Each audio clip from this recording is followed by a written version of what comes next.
Il y a presque 500 ans, les aventuriers espagnols envahissent l'Empire aztèque.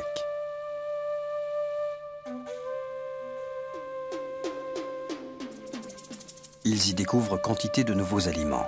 Des aliments qui vont bouleverser notre façon de manger. Des nourritures qui nous semblent maintenant anodines, mais sans lesquelles nos repas ne seraient pas ce qu'ils sont.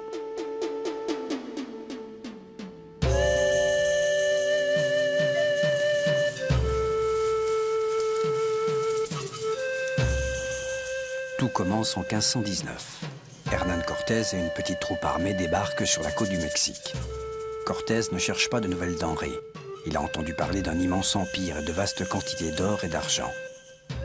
Il se dirige donc vers Tenochtitlan, la capitale des Aztèques, là où réside l'empereur Montezuma.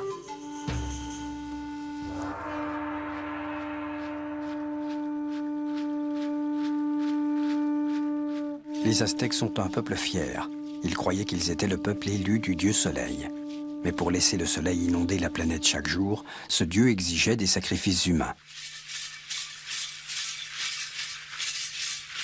On arrachait le cœur des victimes encore vivantes, et leur corps, une fois découpé, était mangé.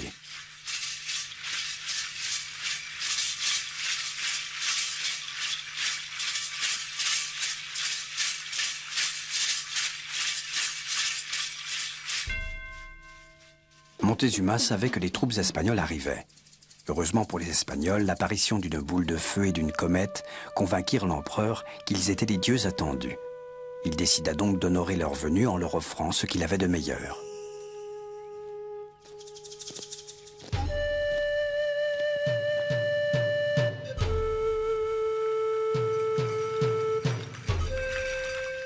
Mais Cortés n'était pas venu déjeuner, il était venu pour l'or. Don Cortés, oro!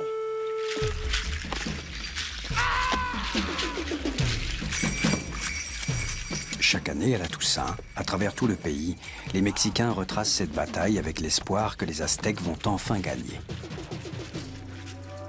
Dans leur soif d'or, les Espagnols détruisirent l'Empire aztèque et dominèrent le Nouveau Monde. Ils continuèrent de piller les trésors de l'Amérique du Sud, mais leur butin le plus précieux ne sera ni l'or ni l'argent, mais des aliments qui allaient bouleverser les habitudes du reste du monde. Pour ceux des hommes de Cortés qui aimaient manger, les marchés aztèques devaient ressembler au paradis. Il y avait d'énormes légumes, d'étranges haricots et des fruits comme ils n'en avaient jamais vus. Il y avait aussi des animaux étranges. Les formes, les couleurs et les odeurs faisaient penser au jardin secret des dieux.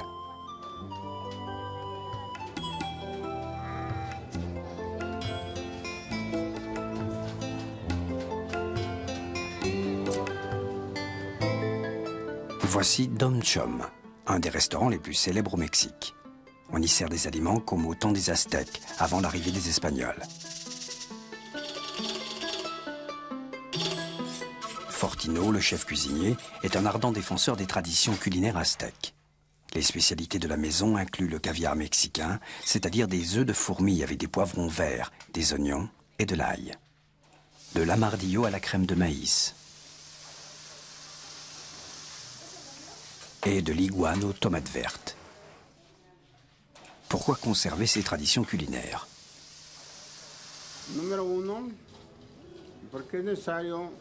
Parce qu'il faut sauvegarder les traditions de la nourriture aztèque et préhispanique. Ensuite, pour nous distinguer des autres restaurants qui servent tous la même nourriture.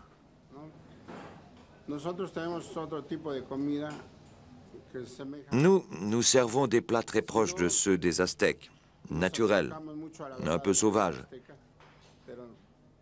C'est des repas naturels, sauvages, aztèques.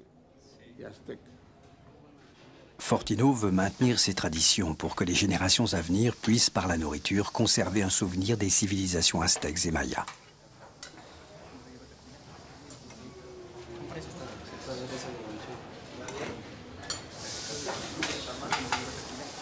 Qui sont les clients du restaurant? Sont-ils aussi attachés à de telles traditions?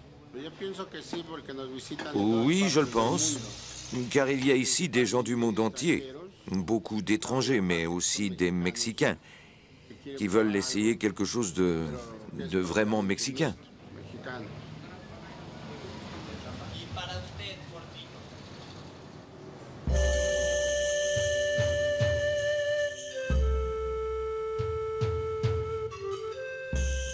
Lorsque Cortés arrive au Mexique, une des premières choses qu'il remarque, c'est que tous les gens ont l'air bien nourris et heureux.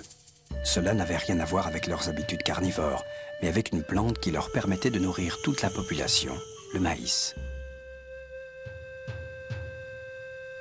500 ans plus tard, le maïs est devenu un des aliments les plus répandus dans le monde.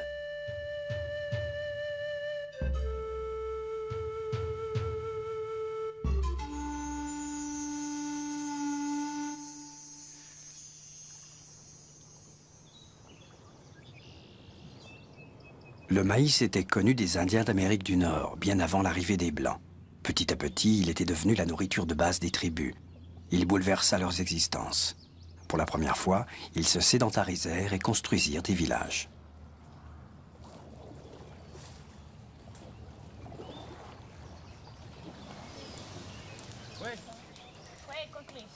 Le maïs leur permit d'avoir une ressource permanente de nourriture et ils purent ainsi développer une société prospère sans toutefois abandonner la chasse et la pêche.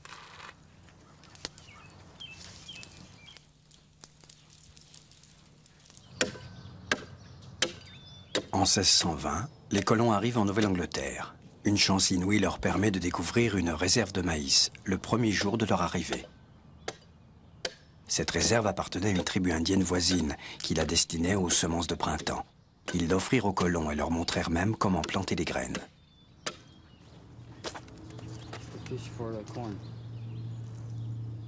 Les Indiens savaient depuis longtemps que les harengs faisaient un excellent fertilisant. Ils échangèrent aussi cette information avec leurs nouveaux voisins.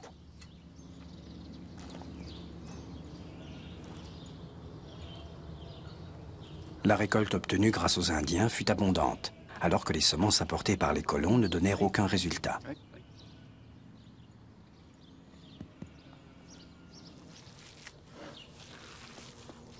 Les colons avaient certainement besoin qu'on leur apprenne à faire pousser le maïs. Ils apprirent aussi très vite comment le cuire et en faire du pain.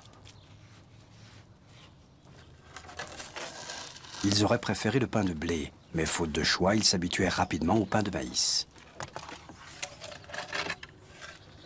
Sans le maïs, bien peu auraient survécu. Les descendants des colons s'en souviennent chaque année, en célébrant Thanksgiving, la fête des moissons. Le premier Thanksgiving fut célébré dès 1621. Notre Père qui êtes aux cieux, nous vous remercions pour cette nourriture, ce poisson et ce maïs indien, comme ceux que vous avez donnés à Moïse et aux Israélites. Au nom du Christ, Amen. Amen. Good herbs to it as well, some thyme and rosemary, some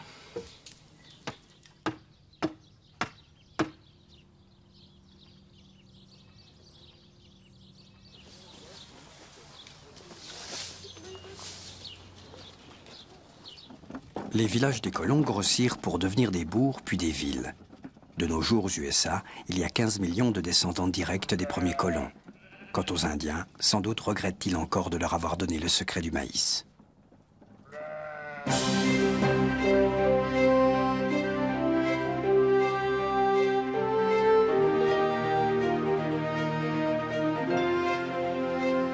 Vingt ans après la découverte du maïs par Cortés, une autre grande civilisation sud-américaine allait révéler ce qui deviendra un autre aliment de base pour une grande partie de la planète.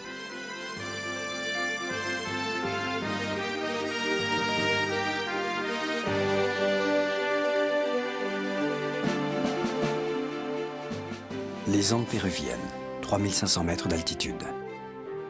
Victoria Escobar et sa famille gravissent les terrasses bâties par les Incas il y a 1000 ans.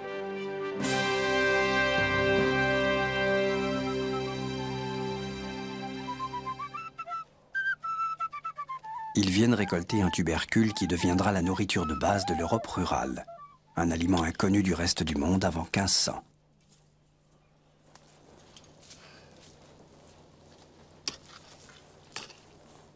C'est la pomme de terre.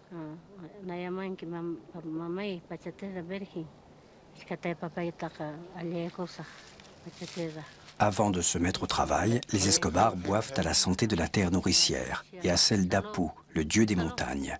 Ils boivent de la bière de pommes de terre, la boisson préférée d'Apu.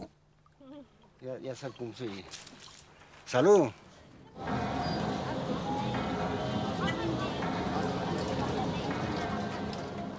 La pomme de terre est très prolifique. Elle pousse vite sur peu de terrain. Les Péruviens en raffolaient et elle s'adaptera parfaitement au climat humide de l'Europe.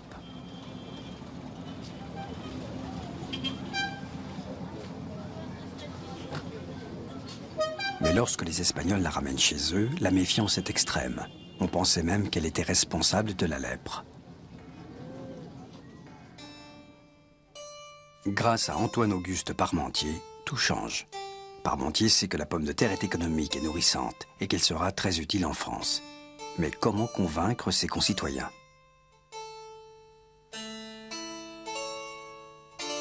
À la même époque, en Allemagne, le roi Frédéric William menace de couper le nez des paysans qui refuseraient de la cultiver. Parmentier préfère d'autres méthodes. Il a une idée de génie.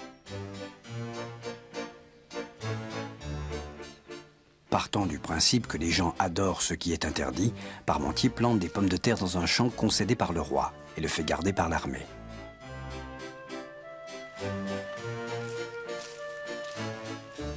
Profitant du sommeil des soldats, les paysans viendront voler ces précieux objets de désir.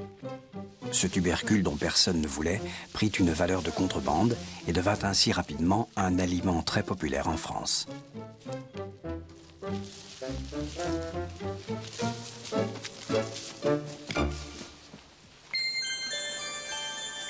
Les greniers sud-américains étaient très bien garnis en maïs, en pommes de terre et en tomates. Les Espagnols ramenèrent les premières tomates du Mexique au XVIe siècle. Mais là aussi, comme pour la pomme de terre, elles eurent beaucoup de mal à être acceptées.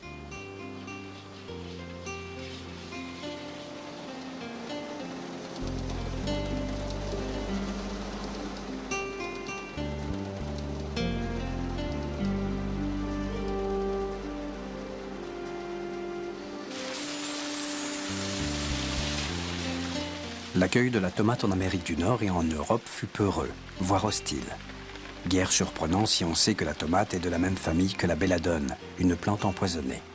Sans parler de la réaction de ceux qui commencèrent par manger les feuilles. Les gens se méfieront des tomates pendant longtemps.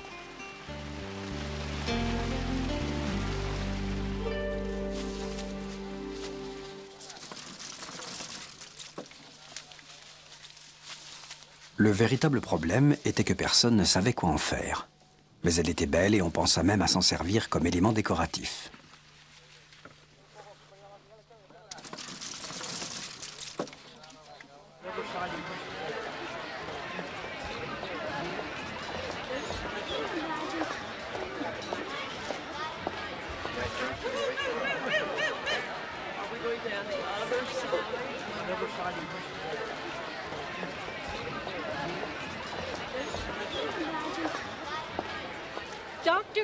Docteur Van Meter, avez-vous entendu ce que le colonel Johnson veut faire aujourd'hui? Il va manger une tomate sur les marches du tribunal. C'est aux USA qu'on eut le plus de mal à adopter la tomate. On pensait alors que sa consommation tenait du suicide. Un certain nombre de légendes circulent sur les circonstances de son implantation. Et ici, à Salem, dans le New Jersey, chaque année, la plus connue de ces légendes fait l'objet d'une reconstitution.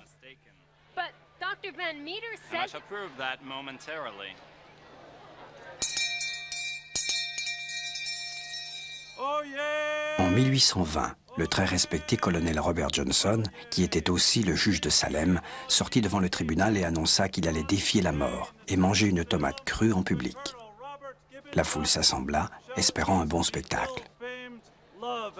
Pour le colonel, convaincu de son potentiel, il s'agissait de convaincre ses concitoyens de l'intérêt de ce fruit, espérant ainsi que la ville deviendrait un grand centre producteur de tomates.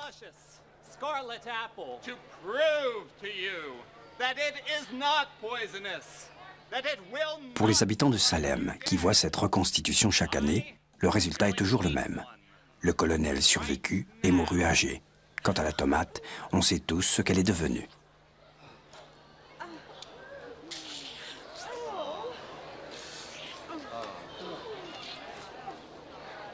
L'idée du colonel réussit magnifiquement. La tomate est aujourd'hui extrêmement populaire dans le monde. Les bouteilles de ketchup trônent sur toutes les tables. Elle a fait la fortune des fermiers du New Jersey.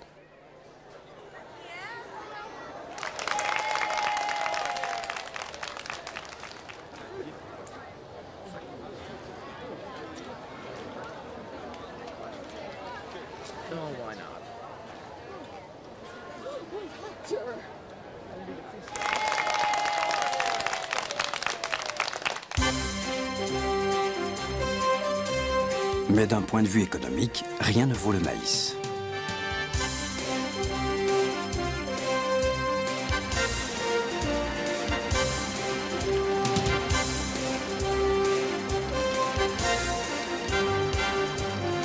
Il est consommé 500 millions de tonnes de maïs chaque année dans le monde, dont la moitié est produite aux USA. Les cultures aztèques adoptées par les fermiers nord-américains génèrent une énorme industrie.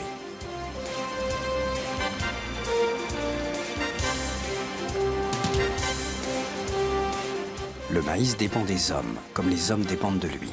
Contrairement à d'autres cultures, le maïs ne peut se reproduire sans l'intervention de l'homme. S'il grandit trop, il finit par retomber. Et les épices sont concentrées au même endroit, ou alors il gèle en hiver. Il faut le rassembler, mettre les épis en ligne et vérifier l'écart entre les plants. Ensuite, il faut contrôler les mauvaises herbes, les insectes, et ainsi de suite. Il n'y a que comme ça qu'on aura une bonne récolte.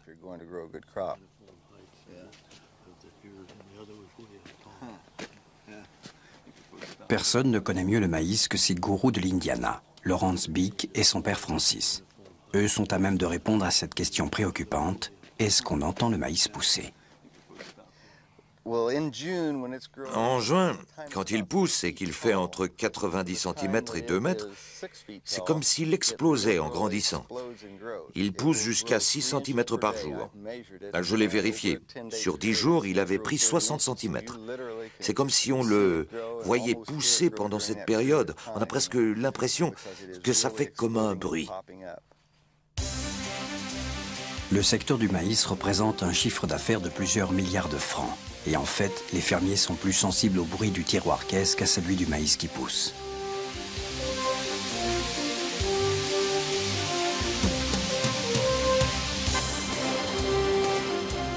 Partout aux USA, dans les usines de traitement, le maïs est trempé, écrasé, séché.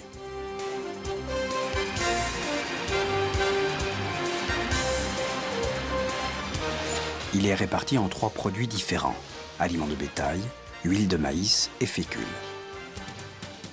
Après raffinage de la fécule, on obtient la fructose. La fructose est devenue l'agent sucrant le plus utilisé aux USA.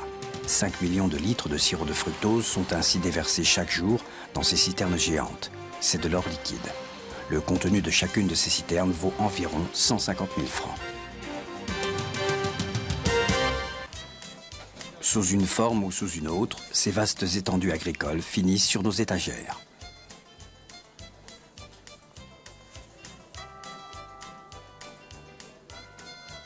La viande et les produits laitiers viennent d'animaux nourris au maïs. Les sodas, les sauces, les confitures font appel au maïs. Les aliments en conserve baignent dans des liquides faits à partir du maïs. Et cela ne s'arrête pas là. Le maïs sert au cirage, aux produits de beauté, aux feux d'artifice, aux textiles. Il peut même remplacer l'essence des voitures. Le maïs nourrit, habille, accompagne l'Américain moderne toute la journée. Le principal défaut des aliments de base, c'est qu'on dépend un peu trop d'eux. Si la pomme de terre a fourni aux Européens une nourriture de base bon marché et stable, pour les Irlandais, elle fut un vrai cauchemar. Au début du 19e siècle, les Irlandais avaient remplacé leur alimentation traditionnelle à base d'orge et d'avoine par la pomme de terre. Ils allaient bientôt découvrir qu'ils avaient créé une situation particulièrement vulnérable. Le mildiou frappa l'Irlande en 1845, amenant famine et désastre.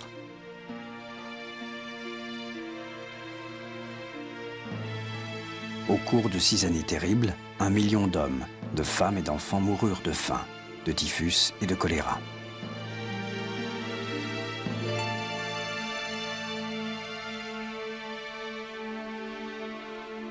1,5 million d'Irlandais émigrent vers le continent américain.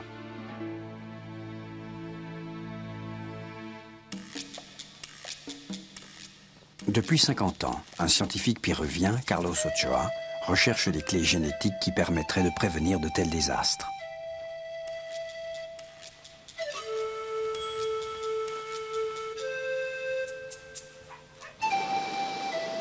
Infatigablement, il arpente les Andes pour dénicher les espèces sauvages de tubercules qui permettraient aux scientifiques de produire la pomme de terre idéale.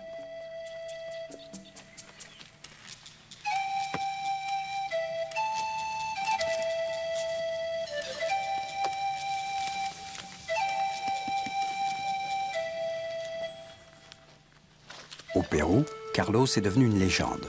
Au cours de ses expéditions, il a traversé des marais pleins de sangsues et s'est fait attaquer par des bandits.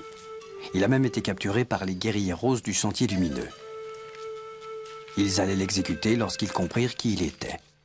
À 70 ans, rien n'arrête cet Indiana Jones de la pomme de terre.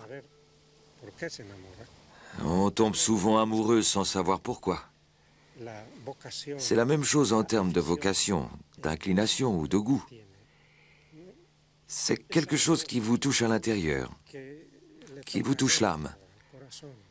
Vous tombez amoureux et ça vous tient pour le reste de la vie. Il n'y a qu'un amour. C'est ce qui m'est arrivé avec la pomme de terre. Toutes les espèces découvertes par Carlos sont ici, alignées au Centre international de la pomme de terre de Lima, prêtes à combattre maladies et famines.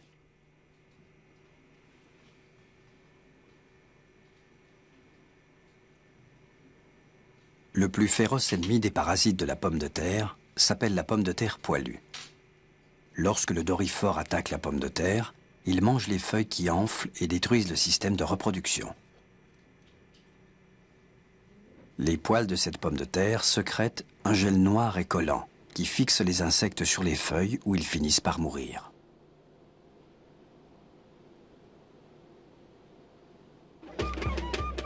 Dans les régions les plus reculées du Pérou, là où on fait pousser des pommes de terre depuis le règne des Incas, ces nouvelles technologies sont un remarquable additif aux méthodes traditionnelles d'agriculture.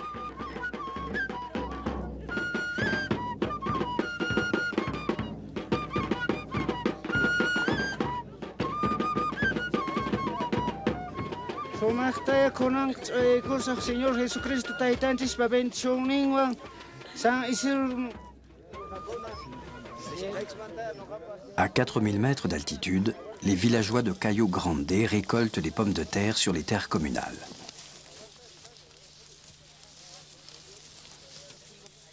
À côté de leurs pommes de terre traditionnelles, ils cultivent aussi des nouvelles espèces, conçues par les scientifiques.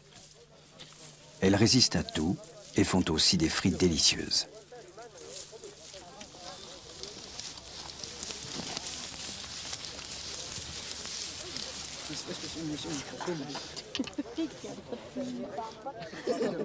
Ce n'est pas que les villageois de Cayo Grande aiment particulièrement les frites.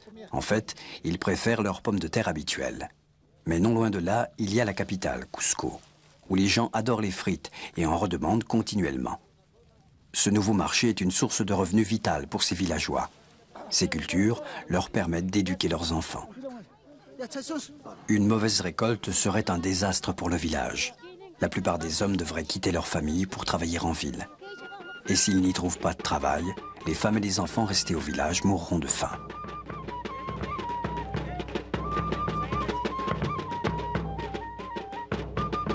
Grâce à cette nouvelle espèce de pomme de terre, la récolte est suffisante pour que rien de semblable n'arrive.